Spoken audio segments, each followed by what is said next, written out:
From the heartland of America, focused on God, family, and country, the mouthpiece of the Midwest. This is Dale Carter's America. With Kurt Wheeler, I'm Dale Carter, and this is Dale Carter's America. Next week, we're going to have a very special podcast edition. We'll have some special guests. Gary McNamara is going to be on the show. He's the co-host of Red Eye Radio on Westwood One. I'm a big fan of that show, and Gary and I have become friends over the years. And never have a chance to interview him like we're going to interview him next week, so make sure you tune in for that. Natalie Rush. Oops, she's back with us. So don't tell her I outed her real name. But she's like our resident liberal, right? Yes. And we had some issues that we didn't get to the last time she was on, and so she was kind enough to come back, and you'll see that in its entirety next week as well. We have a lot on the plate today, but first, Kurt, why don't you tell the folks all the ways that they can be part of Dale Carter's America? Yes, absolutely, and thanks for tuning in. You can find us on Spotify if you want to listen to just the audio. And YouTube is where you can primarily find the video podcast. Also Rumble, we do a lot of clips. We're going to be watching some funny videos today that you should check out with us. And make sure to follow us on Facebook and Instagram. We post a lot of stuff there, memes, things like that are we find funny or interesting, and we love to hear your feedback. We get a lot of comments, especially on Facebook. So thanks everyone for tuning in. Thanks for engaging with our content.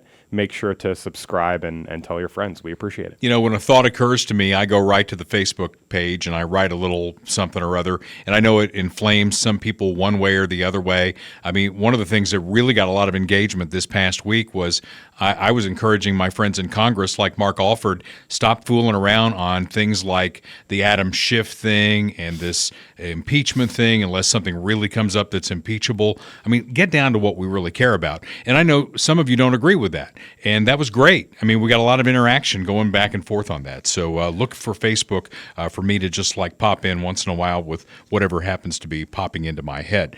Right now, what's popping into my head is my favorite State Farm agent. He is State Farm agent Bob Watson. You'll find him at 7th and Main in Blue Springs, 816-229-7878. I know the people who own our radio station are wishing that they had Bob Watson to call on Saturday morning when the floodwaters came down from the third floor in this hideous building that we call home. Anytime, Kurt, that you're in the bottom floor of a building, you're susceptible to something like this. Yes, unfortunately. And we're dealing with the recovery from the flood and all that. If you've got an emergency at your home, you want to call somebody who's on your side with surprisingly great rates at State Farm, and that's my pal Bob Watson and his entire team who've been insuring me for nearly 30 years. 816-229-7878, 7th and Main in Blue Springs. Call and get a rate quote. We got a lesson in the Electoral College from the College World Series. A little brief thing I'm going to throw in here, Kurt.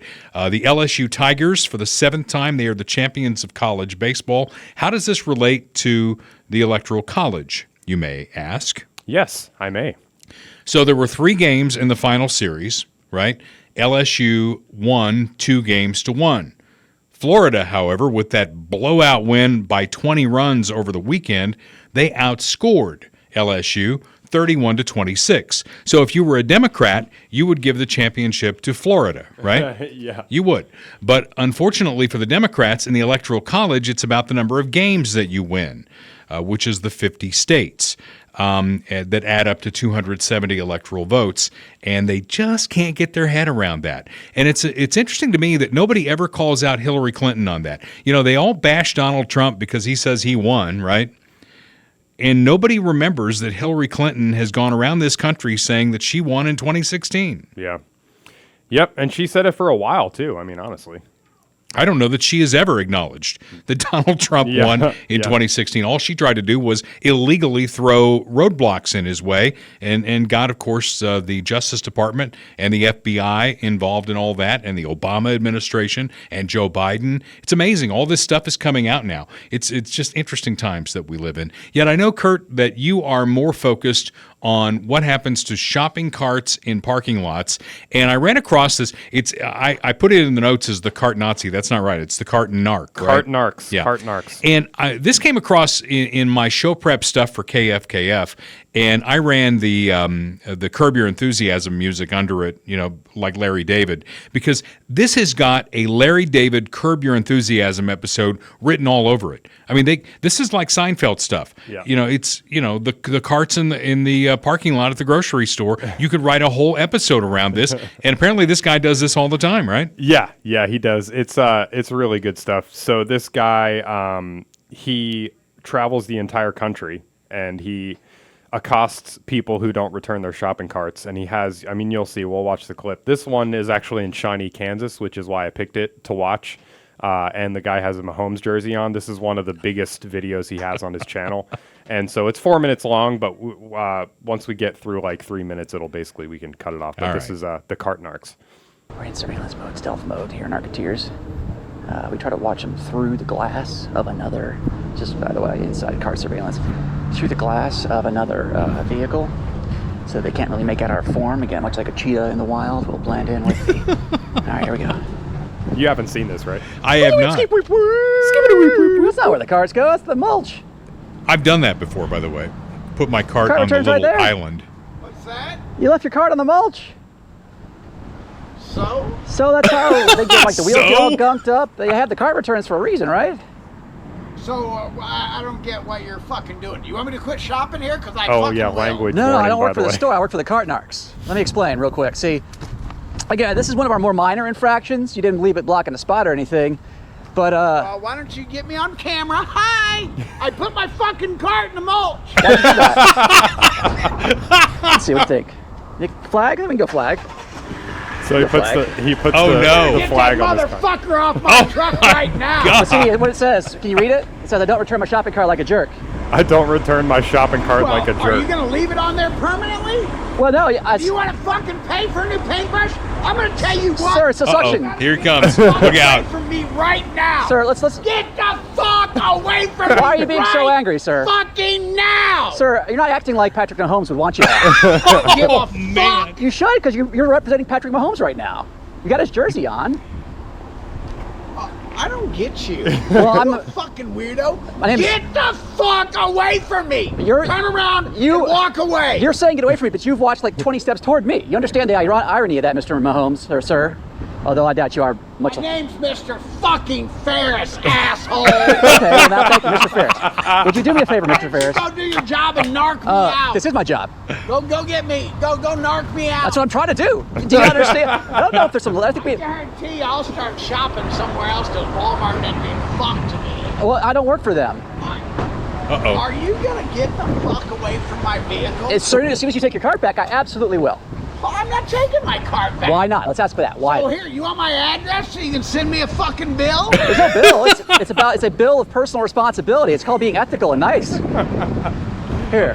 By the way, what doesn't damage your paint? It's a Touch suction. my truck with that motherfucker again and I will go inside and we'll have a fucking problem. Wait, why are we gonna have a problem inside? Well, because I'm gonna talk to your motherfucking manager. No, I'm gonna tell you for the fourth time. I don't work there. I work for the Cart Narcs. I work for the Cart We got these. Narcs. We'll go with a magnet instead. How about that? Oh, He's trying to hit me. Oh, Thank no. God, let's get him on the back side. How Oh, does this Jesus guy not Christmas. get shot? Right? He's really, This guy's getting all sorts of fast and furious over here. I just asked him to take his cart back. Wow. So he drives gracious, away, sir. and this happens in a lot too. Now you've heard the cursing, right? First off, I can tell you're a responsible person. You came from the gym, probably, right? So he puts his cart up on the mulch. I say, hey man, that's not where the carts go. That's how the wheels get all gunked up. People cry about, oh, why are the wheels all messed up, right? Because people are throwing up on the mulch. And I said, hey man, I said very politely, as you saw, the cart returns right there. And then he goes with the FUs and they're trying to run me over and stuff. You heard him the whole time, Mr. Ferris. But, exactly. That's pretty much it. Yeah. But in a lot of the videos, he'll like have someone get really mad, and then somebody else will walk up and he'll be like, "You saw that? You saw it down the street." I'm So, yeah. serious, though. In this environment that we live in now, Yeah. I mean, that guy's going to get shot sometime. Yeah. I mean, he's putting himself out there for sure. But he's doing the Lord's work, man. It's great. It's I've one of my copped- favorite YouTube channels. Yeah. I've seen like every one of those. I've copped to it, on a really cold day. That didn't look like a really cold day. If it's a really cold day and there's mulch nearby and the cart's not going to roll away, I've put the front two wheels into the mulch. Shame. I know. Shame. And now anytime I think about doing it, Kurt, I think of you. Well, think of the Cart Narcs. Yeah. Well, it sounds like a new job for you maybe down the road because it's like your deal here. Are they taking applications? First world problems.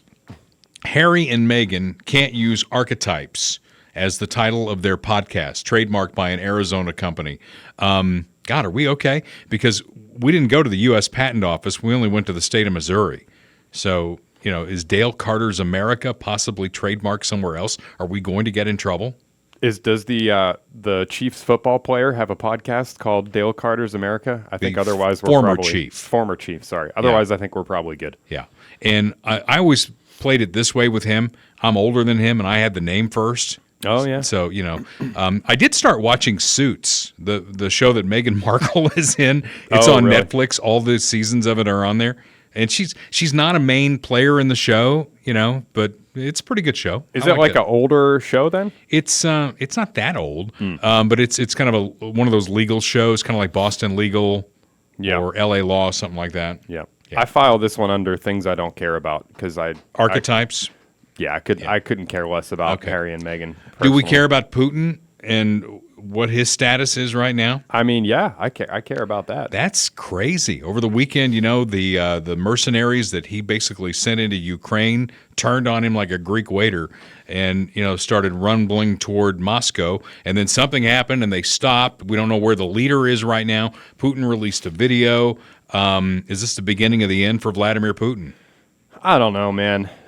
He's like a cat. Is this his ninth life? Or It was hard. It was hard for me to, I had a busy weekend and I was out of town and doing a lot of stuff and I'm seeing stuff on Twitter about this and I'm just like, I don't have the energy to follow this, to be completely honest. But, it seemed like there was kind of this military coup thing that was going to happen, but then they didn't really do anything and they turned around and left. And then, you had the media reporting on it like, oh, it's terrible. It's a coup.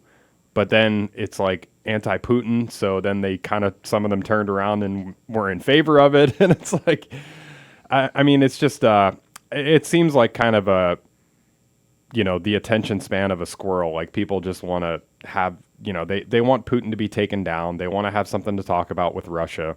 They don't want to talk about, last week, I don't know if you saw this, they had there was like an accounting error that gave an extra $6 billion to Ukraine. Did you see that? I did not see that. Yeah, nobody's talking about that. Nobody's talking about all the money that we're sending over. I posted something to the Facebook page. Let's see if I can find it here real quick. Zelensky was saying that he's going to stop having elections until the... here it is. That seems really democratic. Yeah, right. So... Zelensky has stated that there won't be a presidential election in Ukraine before the end of the war. And then this pro-Ukrainian, Twitter account says, it's nothing unusual. Great Britain also suspended their elections during World War II. The election was originally scheduled to be held in the spring of 2024. So nobody's talking about that. It seems kind of suspicious. There's just all kinds of weird stuff going on here. But as far as Putin goes, it's got to be the beginning of the end. I mean, he's been in power for like 20 years. He's like 78 or something like that. Right? Yeah, but he's also very popular, man. His popular his because approval rating is much higher than Joe Biden's. Well, but it's because the Russians are living in ignorance. And what happened over the weekend was all of a sudden that ignorance was lifted a little bit because they were rolling tanks down the streets in Moscow, setting up roadblocks for what they thought was going to be an invasion of 25,000 troops. So somebody in Moscow is probably asking, gosh, are things really that good?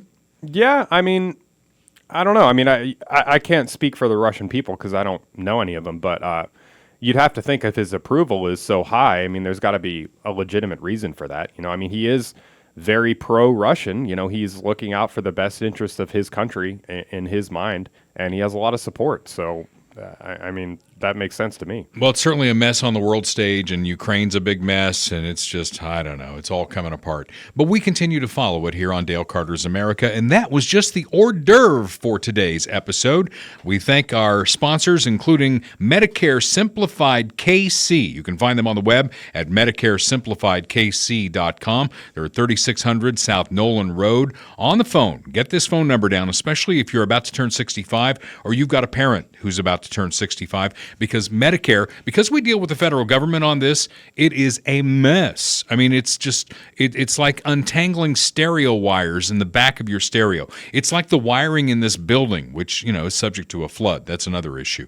816-701-6661, MedicareSimplifiedKC.com. These are great folks who take all of this confusion and simplify it in your best interest. They have in-home appointments available. They help folks determine the most cost-effective ways to fill the holes of Medicare, because there are going to be holes in Medicare. They've helped thousands of folks right here in the Kansas City area navigate the Medicare maze, and they will help you as well. And after you've dealt with Kirk Doris and his wonderful staff there, then you can go have some pizza. Go celebrate the fact that you guys figured out Medicare with the help of Medicare Simplified KC. Go to Funhouse Pizza. They're in 50 Highway in Lee's Summit, 7 Highway in Blue Springs. Get a big old pie. Jim Dingman likes to pile those toppings up really high. So if you like a lot of toppings on your pizza, you're going to love Funhouse Pizza. Get a cold beverage. Maybe you're going to do a family reunion this summer. Funhouse Pizza is a fantastic place to do that. You got your Little League Baseball team. Everybody, they always have a banquet at the end of Little League Baseball. What better place to have it than Funhouse Pizza, Lee's Summit, and Blue Springs? We appreciate them being on with us at Dale Carter's America. I set up the next thing as under the headline, the umbrella, if you will, of they're always wrong. They're always wrong. Name the issue on a national level, and they are always on the wrong side of it. And I didn't necessarily want that to be the case. We started this podcast the day that Joe Biden was inaugurated. If you go back and listen to episode 1, I wanted to give him the benefit of the doubt. He gave us a great speech that day, all about unity and bringing us all together. What has he done since then, Kurt, to bring us all together? I don't know. He's called half of America domestic terrorists. And he's turned MAGA into a slur. Yeah. Which, again, we break down the acronym on that. MAGA is Make America Great Again. Yes. How is that a bad thing? I don't think it is. Okay. Well, here's a couple of 3 issues that I put under this umbrella. Let's start with education. I've always had a problem with the Federal Department of Education. Education standards in this country have been slipping ever since there's been a Federal Department of Education. I believe education is a local issue. Always will believe that. Any problem that we have in America is best handled closest to the source, and education is you, your kids, and your teachers, and your local school board. What the federal government has to do with that, all they can do is hold it hostage. Basically say, if you don't do what we say, we'll withhold federal funding, and so many school districts bend the knee to that. But to the specifics, math and reading scores continue to plummet. Math saw the biggest decline since federal testing started in 1973. So we're reading at a poorer level. Our math skills are at a poorer level. The basics of education are going downhill quickly. Yeah. But what is happening in schools?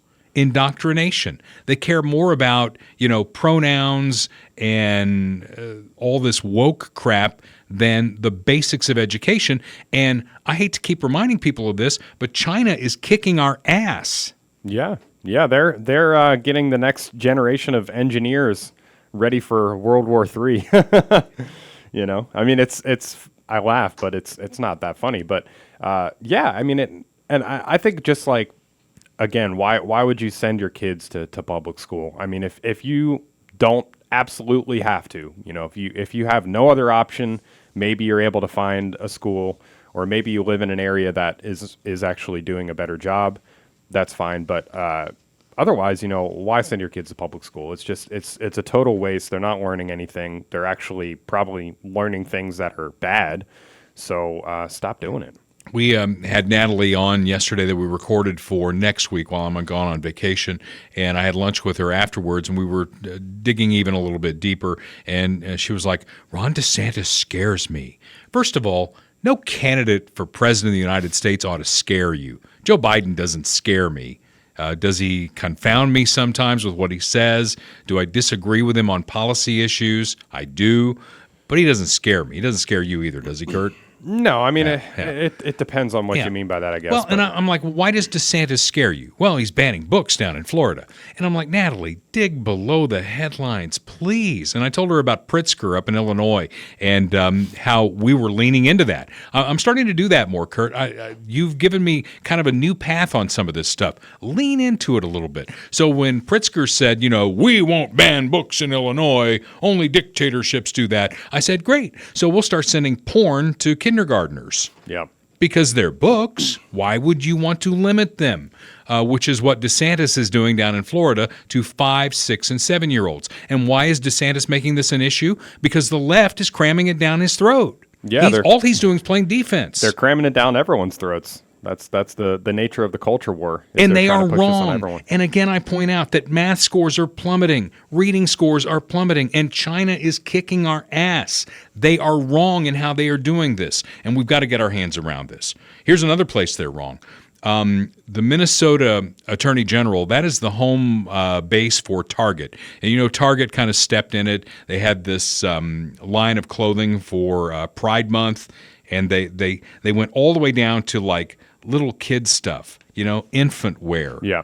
In Pride stuff. Tucking bottoms for little kids. And the backlash was predictable, right? Yeah. And so they, being a retailer, said, oops, we stepped in it, and they started to pull some of that back. Well, now the Minnesota Attorney General threatens Target and says there might be sanctions against them in their home state for pulling back on the Pride line. Yeah. Is that not overreach of the government? I mean, yeah, but it's like it's interesting how we talk about big government versus small government, and that is important, but it's also kind of broader than that. It's like, what are we using the government for? What is good? What should we be promoting as a society? Because there is a role for the government to be promoting certain things, maybe not by force, but we want to advocate for good things. We want to discourage bad things, and the left is using the government to actively advocate for bad things. And now this thing in Minnesota, I'm looking for the specific quote here that he said. Blah blah blah. Well, the government of Minnesota does not have a role in what Target puts on their shelves or decides to take off their shelves. That's my point. Yeah.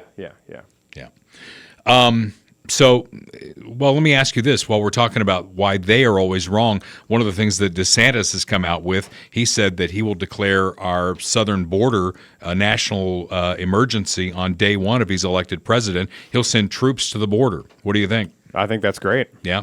And here's an area where I might have a little disagreement with him. And Trump has said this before, too. Trump was president for 4 years and did not pull this particular trigger.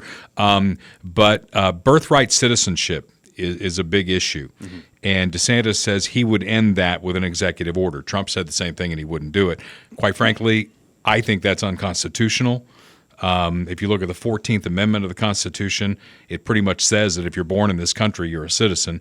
And they did that because folks back then were saying that blacks who were brought here against their will during slavery weren't citizens.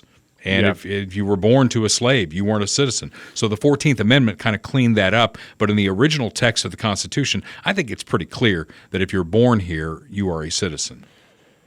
Well, in the 14th Amendment, that's more or less what it states. I mean, there's some nuance there, and there's been, I don't have all the information, but there's been people that have kind of read that amendment different ways. But maybe that's something that we need to look at reforming or changing, And there's a lot of bills or amendments that were passed in older times, right, where we were dealing with the civil rights movement or women's suffrage or whatever, that are kind of either not relevant now or are being used actively for the wrong reasons now that maybe we should revisit. And I think that's a good one because, the goal of that was, like you said, for slaves or other people brought here against their will to their children to be able to be American citizens. But now we have people coming across the border illegally who are pregnant just so that they can give birth in America so that their kid will be a citizen and then they can stay here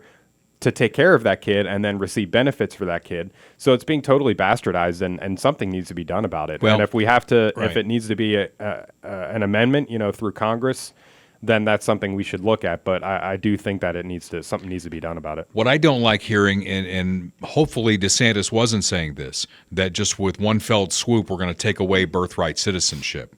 If they want to make it more nuanced and say that, if you come here illegally with the purpose of having a baby here so that they would be a citizen, maybe that's something we could look at. I don't know. But it seemed to be painting with a really broad brush to say that birthright citizenship is going to go away.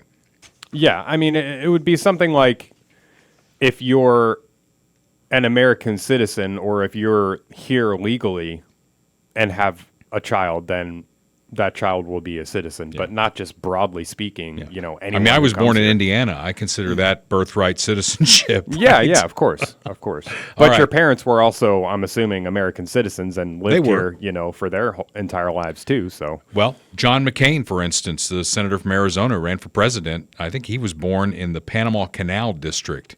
And, he was obviously an American citizen. He ran for president. Mm-hmm. So we move on. Another place that they are just dead flat ass wrong is over boys being able to determine that they are girls and go into that girls' locker room and play on the girls' team. It's an upside down world, Kurt. Who in their right mind thinks that this is okay? Yet Democrats, again, they are always wrong. And Riley Gaines, she really held her own in front of the Senate committee that she was testifying in front of. She schooled people like Dick Durbin. What an idiot. What an asshole. I mean, Dick Durbin is the guy, if you want to peel back some layers, he compared our troops to Pol Pot in Cambodia, right, who killed millions of people. He compared our troops to that and had to walk that back. I don't know what kind of clips you have here, but I just thought Riley Gaines did a very impressive job on Capitol Hill. yeah, this is her testifying, being asked questions by Senator Lee from Utah. It's not transphobic to acknowledge how women deserve respect, how we deserve safety, how we deserve fairness, we deserve keeping our dignity. It's not transphobic to say that. It's not transphobic to say that you can't change your sex. Sex is down to a chromosomal level, and that's not something that can be changed, and that matters in sports. Your biology, sports is the one area where your sexual chromosomes matter. And again, I'll echo Harley's message as well, as you're not alone. The overwhelming majority of people regarding this issue of fairness in women's sports agree that having men in women's sports is wrong and that it's unfair and it's a violation to, again, our privacy and rights to safety as women. So that would be my message, to be bold, be empowered, and before anything stand firm in the truth, biological truth. Are you transphobic, Riley? That is simply not true. Do you hold anything against transgendered persons? Absolutely not. I agree Leah Thomas was following the rules set in place by the NCAA, and I have no problem with Leah Thomas. I do believe there's a bit of selfishness and narcissism and entitlement surrounding this person in regards to the utter disregard that Thomas displayed for us in these situations. But I have no animosity towards Thomas. My problem is the NCAA. My problem is the Biden administration pushing a rewrite of Title IX. That is my problem, and that's why I'm here. That's why this issue has become political for me, because I realize that legislation is the way you curb these things. I can't believe it's come to this, but I have no hate in my heart towards anyone, even the protesters who mobbed me. The first thing that I did was prayed for them. I saw the soullessness, the vengeance, the violence in their eyes, and they do it in the name of love and inclusion and acceptance and tolerance and welcoming and embracing diversity, but they did not embrace my diverse thought. That, to me, was what hate looked like. Nothing in my heart is hateful. How about the What do you think of that? Yeah, I think it's great. She's hitting a home run there. And I don't know if you have a clip on this, but she was telling the story about how she and Leah Thomas tied in a race, and they went backstage. They only had one trophy, and they said that you can hold it for a second, but we're going to give it to Leah. And she's like, why? It was a tie. And it's like, well, because, we think it's fairer to keep promoting this narrative that this man who basically undresses in front of you and once it's untucked, I understand it's fairly, out there, so to speak, is, really a woman. And we've got to keep promoting that. Otherwise, we're all going to be called transphobic. So we've got to basically believe that men can play women's sports. And if you don't believe it, you're transphobic. Yeah, and it's just the whole notion of transphobic or whatever. It's just really missing the point. It's like, no, we don't hate anybody, but we acknowledge objective reality, and it goes so much further than sports. It's just like the basic biology of being a human being, and it's unfortunate that it's come to this, and it's very sad, but.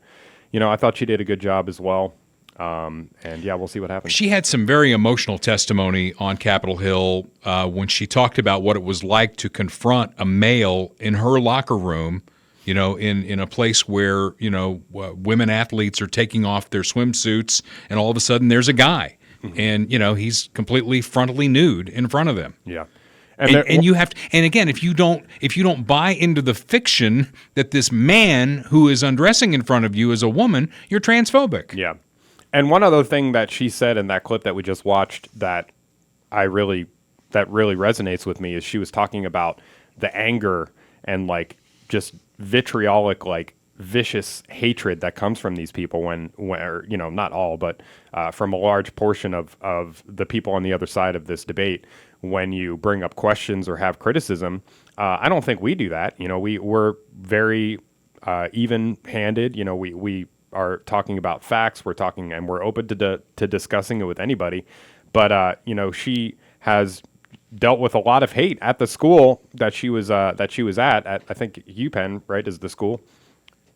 In Philadelphia. Right. Well, and they like chased her into a classroom. They were said they were going to kill her. They had security come to escort her out. And it's so true. I mean, it happens all over the place. It happens, even in our communities. And I have a friend actually, shout out to Jacob, if you're watching this. He lives in Springfield, and he did a video at the Pride Festival in Springfield. And, he was just asking questions basically, and he's been viciously attacked. They've tried to get him fired. They've canceled all of his gigs. He can't play music with anybody anymore. And it just shows that there's no level of criticism allowed. You have to totally buy into the narrative, or else you're just like you're the worst person ever, and they'll come after you. Well, one of the things I'd always heard growing up is that the person who basically swears first or fights first basically has lost the argument. And if you can't go toe to toe on the arguments here and tell us where we're wrong, then you're the loser in all this. And, just calling people names and chasing people down and threatening them, what does that accomplish?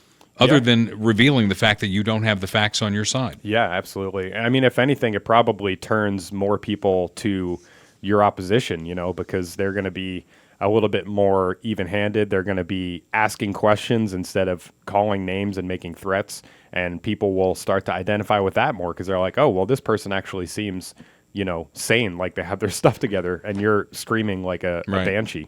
Well, we don't have a, full of shit award this week, but if we were going to give one out, I would give it to Dick Durbin, because in his testimony or his questioning of Riley Gaines, he basically accused her of getting little kids to commit suicide based on her testimony, that even discussing this is making little kids who might be confused about what sex they are to commit suicide. So Dick Durbin of the state of Illinois, we can't really give you the full-blown trophy and all that, but if we were going to give out a full of shit award, you would get it this week. Can I still play the bumper? Oh, absolutely. Sure. You're full of shit. All right, thank you. Now shush. You are speaking shit to me. You full of shit. You understand that? You full of shit. And it is presented by our friends at Midwest GI Health and Wellness. Dr. Mark Taormina, who is a big fan of the podcast and loves hosting this segment. But I'm telling you, once you get your colonoscopy, you'll be cleaned out, clean as a whistle for a while.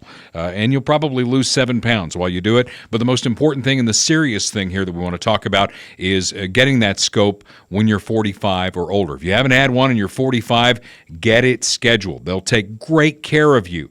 And, if you got some polyps, they'll get those things tested and you'll be ahead of the game. And you can prevent colon cancer with this. And colon cancer is a killer. And if you don't catch it, it will kill you. So Dr. Mark Taormina and his staff there at MidwestGIHealth.com, they're ready to help you get this done. If you know somebody who is 45 or older and has not had the colonoscopy, shame them into making the call.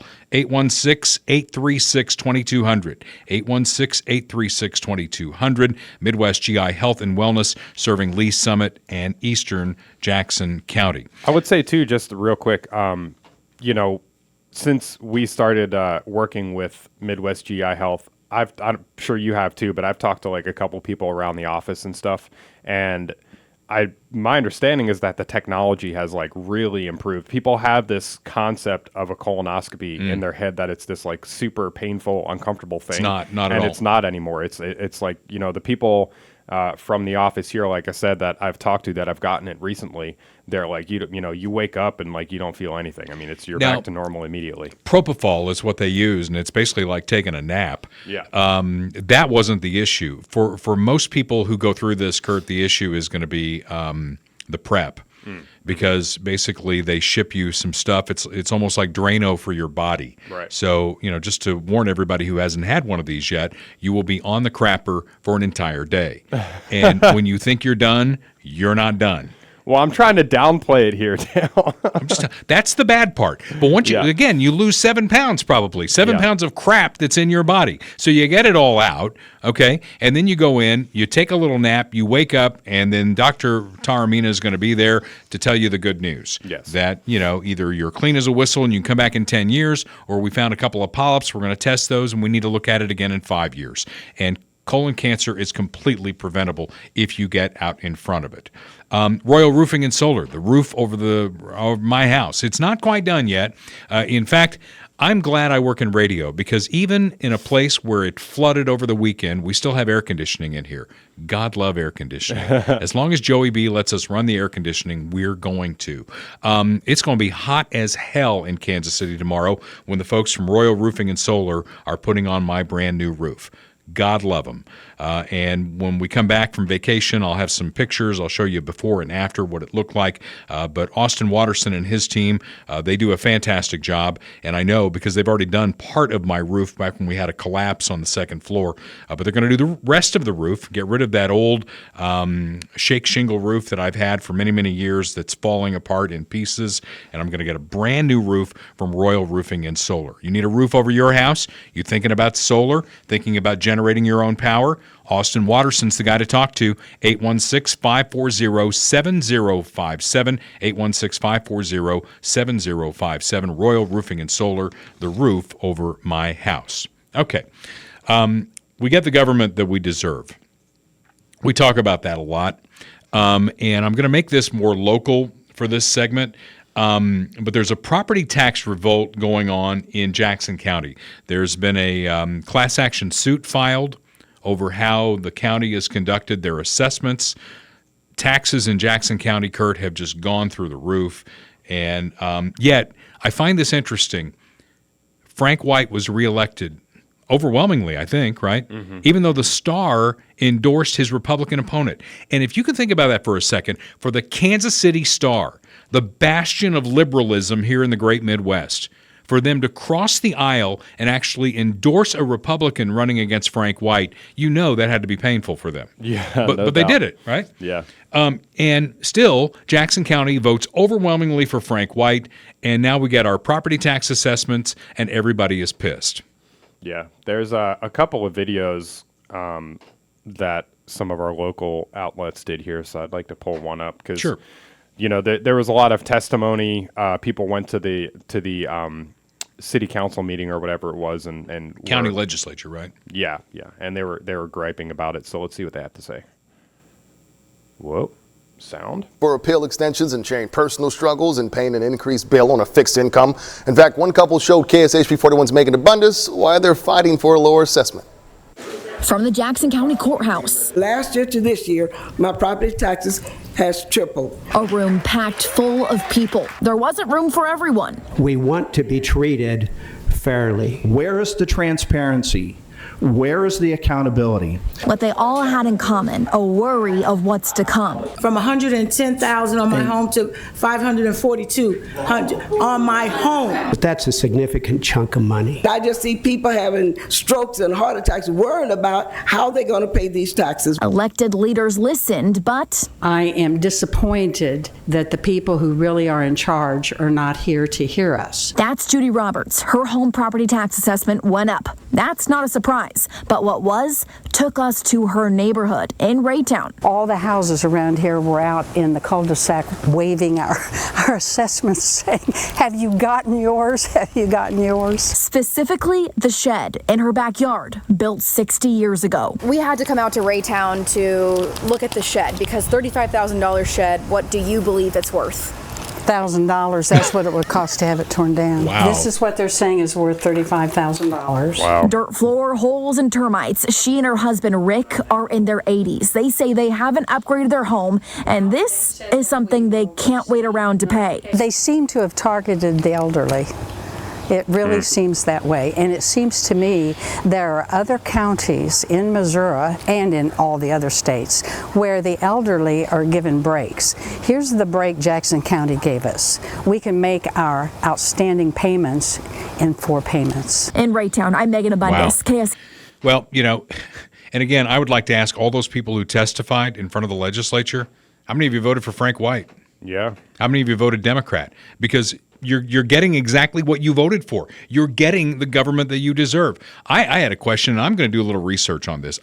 You know how we talked about there are some counties in Oregon that are looking to secede from Oregon we and talked join about Idaho? that a couple of months ago, I think. Yeah, I don't know where that stands, but that seems like that is a really heavy lift to get that done. My question is, what would it take for eastern Jackson County to secede from Jackson County and set up our own county? You know, because we're being tipped by what's going on in the city. I think that's what's happening. The bulk of the population of Jackson County is in the city, and that's why Frank White got reelected overwhelmingly. But again, you get the government that you deserve. As far as the city goes, Quentin Lucas won by 35,000 votes. My God, I can't believe there were 35,000 votes cast in that election. Yeah. He won by a landslide. Yet he has no answers for the violence. We had another mass shooting here over the weekend. We had a bunch of people killed in that same area that I talk about all the time. It's I-70 bordered on the north, it's Brush Creek on the south, and it's bookended by 71 Highway and 435. And that's where the violence is going on. And yet Quentin Lucas wins overwhelmingly, and his only answer is to wring his hands, Kurt, and say, well, I don't know what we're going to do. I mean, we need to pass more gun laws. Yeah, and he's like responding to people on Twitter that have like 18 likes on their posts, you know, talking about we need more gun laws, and I don't know. It's just... They voted for him, though. They must think he's doing a bang-up job. I mean, I heard a pundit over the weekend, and I am not making this up, who said, well, you know, the Chiefs have won 2 Super Bowls while he's been mayor. He's got his picture up at the airport, which he had zero to do with. Yeah. He had nothing to do with that. Yet when you come out of... Have you flown through KCI? The new one, yeah. Yeah. Once. So have you gotten baggage? No. Okay, well, when you go down the escalator to get your baggage, basically you are confronted by... No, I saw it. We walked right past it going ginormous portrait of Quentin Lucas, who had nothing to do with it. What does he have to do with? Well, let's see. Paving streets, getting potholes fixed. Oh, and our murder rate, which makes us one of the most dangerous cities in America. Yeah, top 5, I believe. What is he doing about it? Now, it's not all his fault.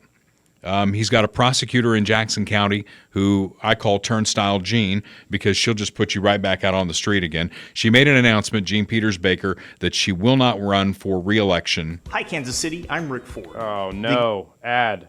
I clicked on it. Continue. Continue. I was going to say, she will not run for re-election in 17 months. Yeah. Okay?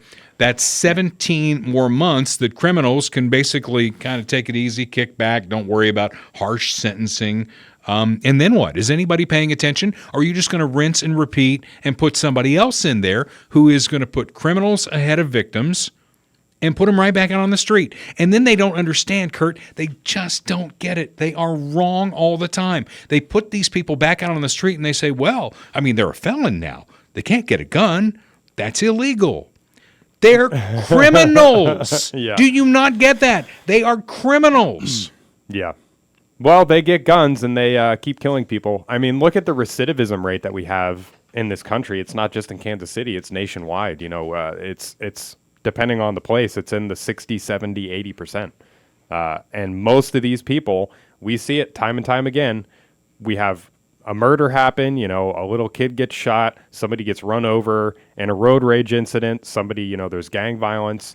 And we find out, oh, this guy's been to jail 6 times, and here he is out on the street killing Whatever happened, and I want to do some research on this, because didn't we have a 3 strikes rule in this country for a while? That if you pull that 3rd strike, you're going away forever? I mean, I would do it on the 1st strike. You kill somebody with a gun, it's murder, you're out. I mean, I've talked about that I don't know how many times, and I think we would fix it in one generation. But didn't we have a 3 strikes rule? Yeah, I don't know. I don't know if that's a federal thing or not, because a lot of it depends on, you know, your local county prosecutors and your local laws and things like that. But I don't know. Could we take that over federally to some extent and make it more harsh? I don't know. I don't know, but something's got to be done, because this is not fixing itself. And you Democrats wringing your hands saying we need yet one more gun law isn't getting it done. We were talking to Natalie again, and I think this is going to be in the podcast next week, and she's like, well, assault rifles.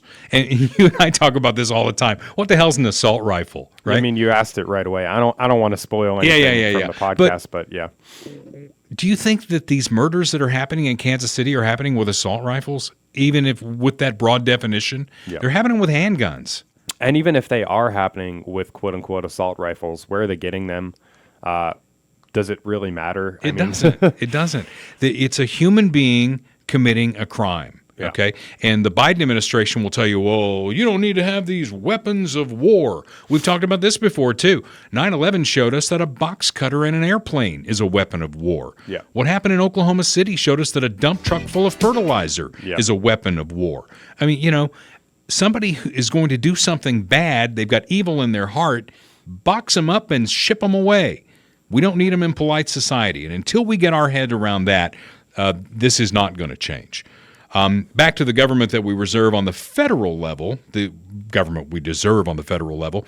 If you will go along with me, and I know Donald Trump, every time he gets a chance to get in front of a microphone, will tell you that he won the 2020 election.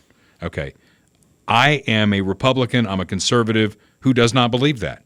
I think he had every legal challenge out there. He did everything he could, and I told him he should. I was on my own show on KFKF saying, take every avenue, go to every court, get everything done that you can get done. He didn't win. Biden won. So we deserve Joe Biden. He is the president of the United States. So everything that's happening right now, you voted for it. And I just... Maybe not all of you voted for it. Maybe very few of you voted for it. But enough voted for it. So here we go again. You've got Donald Trump now. He's been indicted 3 times. It's probably going to be 4 by the time Georgia weighs in. You got Joe Biden. The WhatsApp thing, you've been following that, right? Mm-mm. So WhatsApp is basically saying that Joe Biden was in the room with Hunter when Hunter was basically putting the screws to Chinese people to get money, and the big guy was right there, and yet Biden continues to say, you know, he didn't have anything to do with his kid's business. This thing is unraveling. Even the mainstream media now is starting to pay attention. The message, I just quickly pulled something up here on Twitter.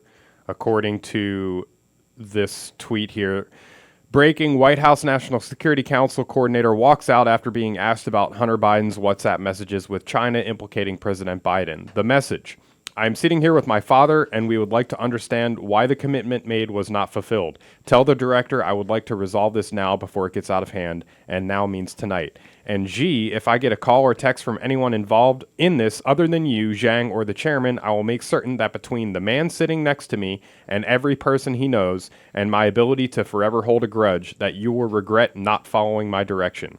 I am sitting here waiting for the call with my father. What a mess. Yeah. And it's unraveling. And, we got a long way to go until the Democrat convention. And you got RFK Jr. out there, who a lot of people look at as a fringe candidate. I know you're liking him more and more. I kind of like him for a Democrat. I mean, he's the guy who's basically saying that Biden went in there and undid everything Trump did, and everything Trump did was not bad. And now there's video of him out there. Do you remember when Biden said, how many push-ups can you do, pal? Yeah. Yeah. So apparently RFK Jr. is like ripped. Yeah. Look at this guy. He's 10 years older than me, Kurt. Yeah. And I guarantee you, if I take my shirt off, I'm not going to look like that. No, me neither. Yeah. And I'm a lot younger. Yeah. So the video is out there of him like pumping iron and doing all these push-ups. I mean, it's the way of him saying without really saying it that I'm fit, I'm ready for the job, and you got an old guy who walks like Tim Conway on the Carol Burnett show. Yeah, this is great stuff. I mean, I think it shows that he's it's just working out, but it's not just working out. I mean, Biden has dementia, he can't walk, he can't complete a sentence. This guy's out here talking about things that nobody else is talking about, raising questions that nobody else is asking, and pumping iron, Yeah, in jeans. I mean, if you pump iron, do you... I would wear a shirt and probably some sweats. I don't know that I'd do it in jeans, shirtless. Right. But he looks good for a 69-year-old. He's trying to send a message, that's for sure. So my message in all this, in that we've gotten the government that we deserve, enough people in the middle didn't want to vote for Donald Trump, hate Donald Trump. I don't know that anything that's happened in the last 2.5 years has changed their opinion of Donald Trump. Maybe I'll be wrong, because I think Trump's going to be the nominee. Looks like it's more and more obvious that that's going to happen. By electing Joe Biden, he's implementing all the stuff, Kurt, that we used to laugh about. It's like, we're going to drive electric cars. 67% of our cars are going to be electric. You got to be kidding me. Right now it's 1%. We can't even keep the air conditioning going with what we've got. What, we're gonna not drill here? We're not going to be energy independent? That's crazy talk. All of the crazy talk is now running this country. And if we're not careful, we're going to get reelected. Yeah, I think he's got a really good shot at winning, to be completely honest with you. And it's terrifying because he can't even go out, Kurt, and make a statement about what's going on in the world. Mm-hmm. Have you noticed that? He's reading off a teleprompter, and it's really bad reading. Yeah. Even with like what's going on in Russia, the president ought to be able to come out and have a conversation like Trump did. Trump did that a lot. He did that damn near every day. He'd come down to the driveway, and he would just have a conversation with reporters. Biden can't do that. No, he can't have a conversation without a teleprompter, and even with the teleprompter, he can barely complete a sentence. He can barely read. It's sad. And who's writing the teleprompter language? Yeah. It's not Joe Biden. Who's in charge of his Twitter account? Who's in charge of, writing policy? That's a fair point, because when you look at what he tweets, it's very cogent. Yeah. Right? Yeah. Because somebody else is doing it. I'll just go to his Twitter account right now. When you look at his video, though, it's so forced and painful to watch. And if he gets off script, that's when he gets into a lot of trouble. There's his banner, Happy Pride Month. Oh, geez. Internet isn't a luxury. In today's economy, it's just as essential as electricity or water. That's why I'm making a commitment to connect every American to high-speed internet by 2030. When I promised you that our economic recovery wouldn't leave anyone behind, I meant it. Like, he didn't write that. No, he did not write that. That's just the latest tweet. It would have been the roundabout way to get there, and there might have been some stops at different bus stops and train stations along the way. It's just, it's scary times right now, and that's the way it's coming down. I mean, I think it's probably going to be Trump, Biden, round 2, and we'll see. Maybe Kurt, maybe I'm wrong. Maybe there's enough people in the middle who went the other way who are just aghast at all of this. Maybe there are people, Democrats, who voted for Joe Biden who aren't really excited about it. Maybe there'll be a third party. Maybe this would be the time when an RFK or a Joe Manchin or somebody could go third party and really disrupt things, like Ross Perot did back in the 88-92 elections. So we'll see. Yeah, I mean, I think if the Democratic primary process was truly transparent, It's not. I think that RFK would genuinely have a shot. I mean, it's a long shot, but I think he would genuinely have a shot because he's gaining a lot of speed and a lot of momentum, and he's going on a lot of different podcasts and TV shows. He was on with Bill Maher, obviously Joe Rogan and others, but it's kind of rigged, for them from the beginning. So it's going to be a big uphill climb for him to win. It's not kind of rigged. It is rigged. I mean, they're basically blowing off Iowa and New Hampshire and saying South Carolina is the first one that means anything. Yeah. RFK Jr. is probably going to win in Iowa and New Hampshire. Yeah. And then, they've got it rigged for Joe Biden in South Carolina, just like they did last time. Yep. So, I don't know. I'm starting to lose my optimism for what's coming, but we're just going to keep calling the shots as they happen and get a lot of insurance and basically make sure you got State Farm on your side, because when the shit hits the fan, you definitely want Bob Watson on your side, not some 800 number that takes you to a foreign country where the person that you're talking with barely speaks English. And I know what I'm talking about because our health insurance company at this radio station, this radio company, when I needed them for something, I called Curt and I got somebody who barely understood English. And I was trying to find a podiatrist. They sent me to a pediatric person because they don't understand English. Bob and his team are on your side. They're right here in our community, 7th and Main in Blue Springs, but they're also licensed in Missouri and Kansas, and they've got a lot of folks throughout the Midwest who rely on Bob Watson State Farm Insurance. 816-229-7878, auto, home, life, commercial insurance. He'll insure your boat, any kind of insurance that you think you need. Maybe you don't even know. You want to ask some questions? Call Bob, 816-229-7878. We will leave you with this. The Bud Light folks, put the shovel down. I mean, you stepped in it big time, just like Target did. Just like a lot of these companies are just stepping in the woke puddle, and then they're like, oh shit, we're in business. We can't do that. Bud Light, of course, Dylan Mulvaney, and I kind of looked at it because I'm not a beer drinker. And I looked at it and went, okay, whatever. This will be a blip on the radar. It's not been a blip on the radar. Modelo now is the #1 selling beer in the United States. Correct. A Mexican beer. Yep. In fact, I was at the Fire Fest over at Cable Dahmer Arena, and I saw one thrown in the parking lot. So I believe it now. I saw a Modelo can in the parking lot. So Bud Light is trying to say, okay, we're really on your side. But they've got these left coast, East Coast folks in their rooms who have an idea of what we, the great Midwest, are all about. And this commercial, which is a real commercial, I find somewhat offensive.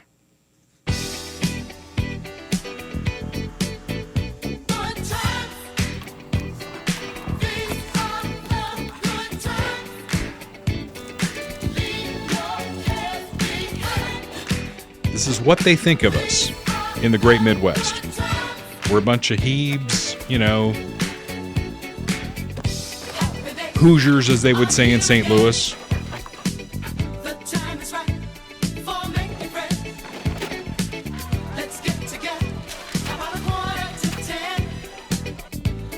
Look at the stupid white people. They can't even get into a hammock. Nope, can't make a basketball shot. Can't figure out the keg.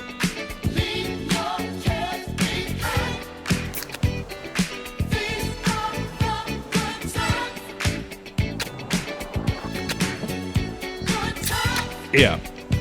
I don't think this is going to help Bud Light. Now, if that had been their commercial for the summer and they had completely avoided the Dylan Mulvaney thing, this is their apology to Middle America.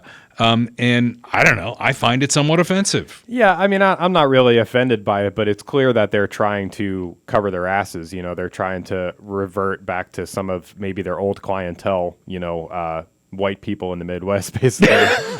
and it's not going to work. And, they had another one that came out previously, like a month or two ago. It was the next ad that came out after the Dylan Mulvaney stuff really took off. And it was like reverting back to, kind of the classic Budweiser, drink beer, America. Yeah, you love your Bud Light, don't you? We love America. Yeah. And it's like, we're not fooled. Well, I don't have a marketing degree, but what if they just put up an ad that said, Bud Light, it's about beer. We get it.